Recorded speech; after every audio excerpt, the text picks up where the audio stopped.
ခုလိုမျိုးဆောင်ရလာတဲ့ emo ကြီးလိုချင်လားလိုချင်ရဆိုရင်ကျွန်တော်ဒီကိုစောင့်ကြည့်တော့ဒီဗီဒီယိုမှာပြောပြပေးတော့မယ်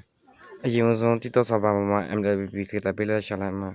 လေးတစ်ခုပေါ်လာနေအခုနေပြီးတော့အော်ရွှေ့သွားပြီးတော့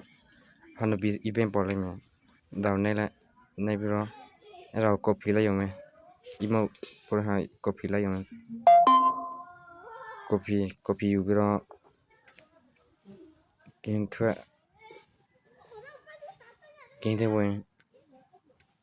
ကင်းထဲဝင်ပြီးတော့ကင်းထဲဝင်ခဏဆောင်းလိုက်ပေါ့